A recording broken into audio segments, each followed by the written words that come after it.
उससे कुछ सीखकर अपने जीवन में उतार किया हम भी कुछ देश के लिए, राष्ट्र के लिए, समाज के लिए, अपने गांव के लिए, अपने चाय बागान के लिए कुछ ना कुछ करे, अपनी इन सभी संस्कृतियों को बचाए।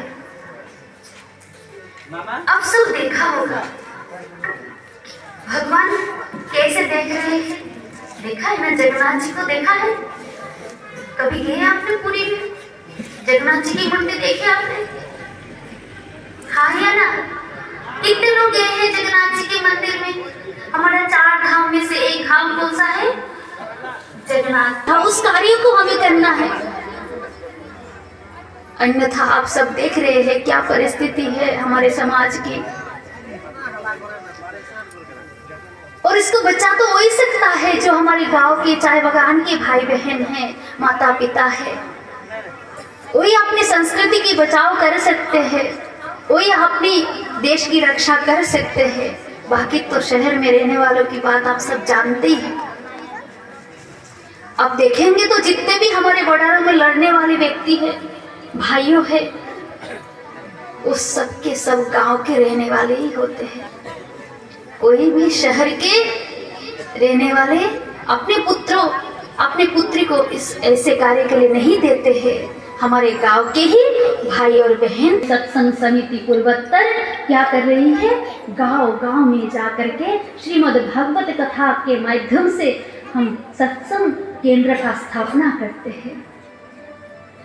हम तो कथा करके चले जाएंगे, परंतु केवल कथा करके चले जाने से काम नहीं चलेगा। इस गांव में, इस गांव के कुछ लोगों को खड़ा करना पड़ेगा, अपनी गांव की रक्षा स्वयं करना पड़ेगा। हम दूर से आकर के कुछ नहीं कर सकते, तो कैसे करेंगे? इसीलिए हम सत्संग समिति या सत्संग केंद्र का गठन करके, ताकि हम चाहते हैं कि यहाँ बरकरार हमेशा सब कोई सत्संग के माध्यम से अपने गांव की सुरक्षा कर सके। हम देख रहे हैं किस प्रकार हमारे गांव में ऐसे धर्मांतरण हो रहे हैं, किस प्रकार के नशा के माध्यम से हमारे भाई लोग बिगड़ रहे हैं, अशांतियाँ फैल रही है। तो इन सबको एकमात्र सत्संग ही है जो बचा सकता है।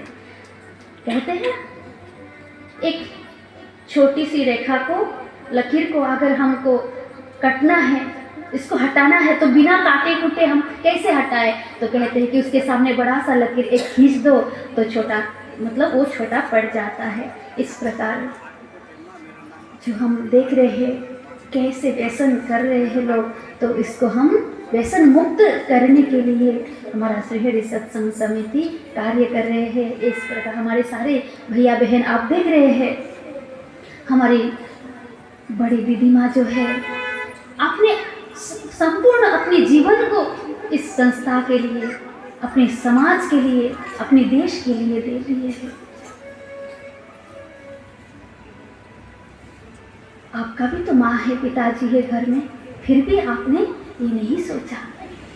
कभी साल में 6 महीना में एक बार जाते हैं घर में, माँ पिताजी है इसलिए जाते हैं, लेकिन आपने हम सबको अपनी बेटियों की तरह मानते हैं, हम सबको बेटियों की तरह देख करके और देश के लिए काम कर रहे हैं। सबका परिचय हमने कराया भी है।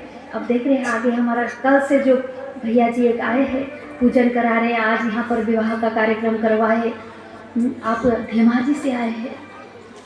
अब हमारा 2 प्रशिक्षण केंद्र चलता है, एक गुवाहाटी के अंदर में प्रशिक्षण केंद्र है और एक आपका तिनसुकिया जिले में पद्मनी में प्रशिक्षण केंद्र चलते हैं। तो उस पद्मनी में जो प्रशिक्षण चलते हैं वहाँ पर हम अर्चक पुरोहितों का प्रशिक्षण देते हैं और आप वहाँ का आचार्य हैं।